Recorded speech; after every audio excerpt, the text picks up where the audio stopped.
So the observant among you might notice that I'm wearing a microphone. Yep, I've ramped up the production quality on these. Nah, just joking, these are still awful.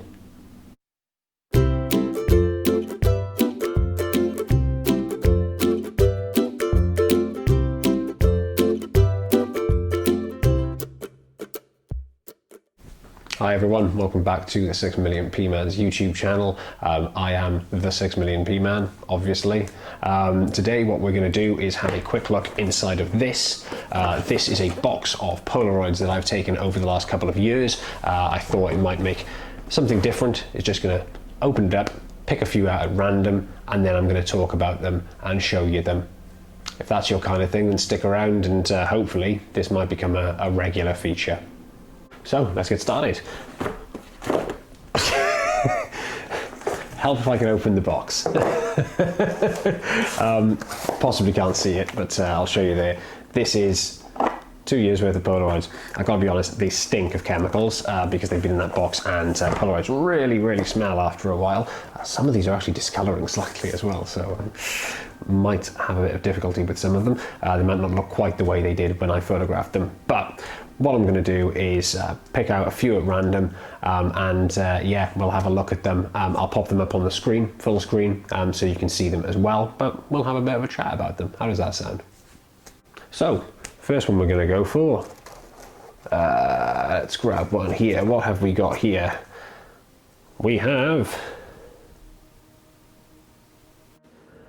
Hopefully you're seeing this on screen now, otherwise I've massively ballsed up this video already.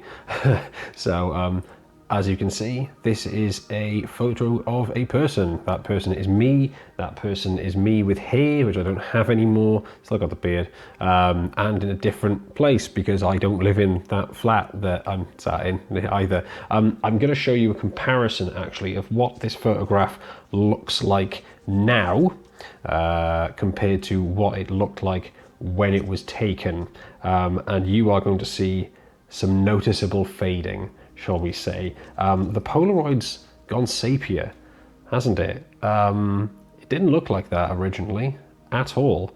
I'm going to flip back so you can see it. There you go, and back again. Yep, see the difference between the two of them? So yeah, this is a photograph that I took probably about 2 years ago. I say took, it was taken of me. I'm pretty sure my girlfriend took this photograph. This is on some, I believe it's some Impossible Project 600 black and white film. So it was probably out of date at the time anyway. But yeah, as you can see, it's faded quite badly into, well, looks like I'm in the Wild West, doesn't it? Let's just say that. Next up, let's grab that. We've got this. You know what, after showing you that first image, I'm actually going to show you every single one with the original scan I did when the photograph was taken, you know, a few years ago, and what they look like now. You can get a bit of a comparison then of how the colours have kind of changed. On this particular one, it's definitely more muted. The colours are definitely more muted, but it does look still quite nice. So this is a road. I actually walked down this road today, to be honest with you. I just realised I have actually walked down this street today. Not in this, it's autumn now, so you know, there's none of the blossoms that are on those trees. I love this tree though. Just the reason it's that particular shape is because a bus drives down this road, so it's obviously grown around the shape of where the bus would be going past all the time and knocking the branches off. In spring, this tree is absolutely covered in that pink blossom that comes off that tree. Yeah, it's really quite cool. But yeah, obviously for comparison, again, here's the one as it looks right now. Not quite as bright, is it? I mean, there's a lot of blue. There's a bit more blue in it, actually, if I'm perfectly honest with you, which is odd. The greens are a lot more muted though, and those pinks are a lot less bright as well. But yeah, again, we've got a comparison there of how Polaroid reacts after a few years of living in a box. Okay, third one. Let's go from this side instead. We'll grab that, and we have this.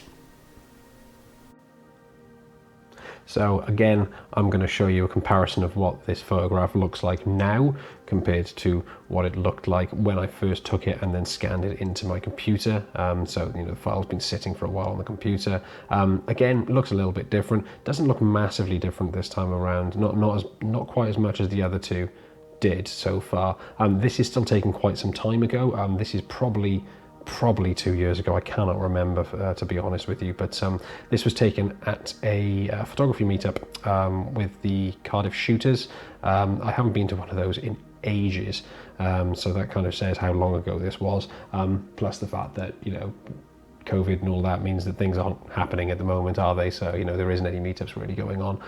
But yeah, this is one of the guys who was there. Just did a lot of like modeling stuff and portraits and things like that. So I thought I'd fire off a few Polaroids, and this is one of the ones I've taken. Unfortunately, I've managed to completely white out his face. It's not a great portrait, let's put it that way. If I was a bit closer, it'd probably look all right, but I've made the stupid mistake that I often do with Polaroid of assuming that you can take pictures of people when they're far away, and there's no detail. It doesn't give you any detail whatsoever. This is probably a prime example of that. Fourth one, I've actually got some coloured frame ones here, so I'm going to grab one of the coloured frame ones. We have this one here.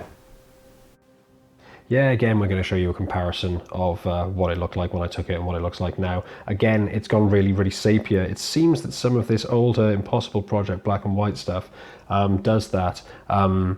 As you can see, I'll flip between the two now. As you can see, that sky is basically mud, how it looks nowadays.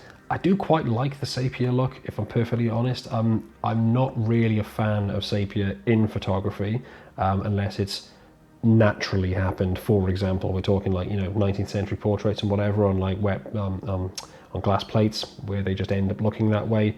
It's a particular aesthetic. I don't think it works for modern life, does it really?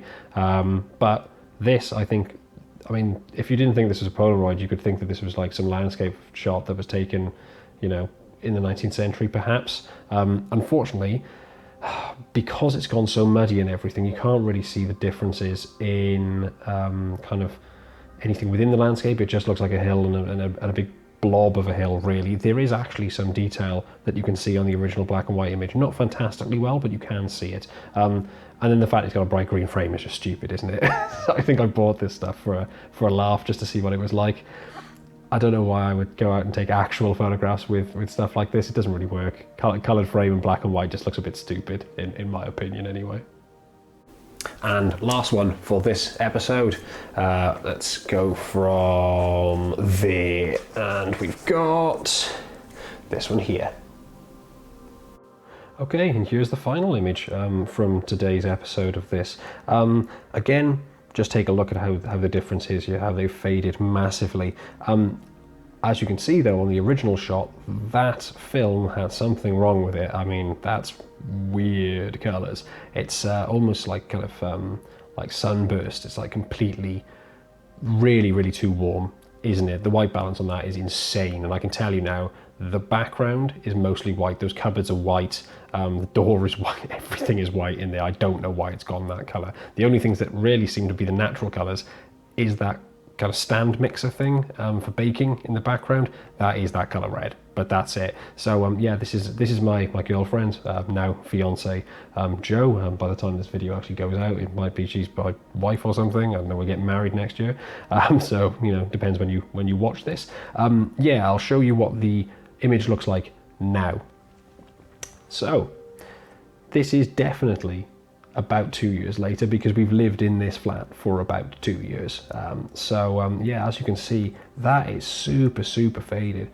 I really like the aesthetic of that, though. I think that this photo looks pretty timeless. You could not tell when this photograph was taken, can you? I mean, if you couldn't see, I mean, there's some wiring in the background that looks like it might be like a USB charging phone or something. If that wasn't then, you could assume this photo was taken in like the 60s or the 70s, couldn't you? It's the color, the palette of it, everything. It just looks that particular way. I really like this photograph. I'm glad I found this again, actually, because I completely forgot that I'd taken this photograph, and it's really nice.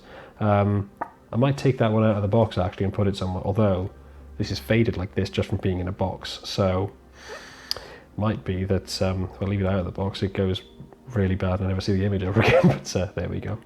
Anyway, that's this one. Hopefully you enjoyed some of those images there. I haven't seen some of these for quite some time. Like I said, they've been shot over the last 2 years, so 1 or 2 of those photos I genuinely may not have seen for the last 2 years. So yeah, hopefully that was informative.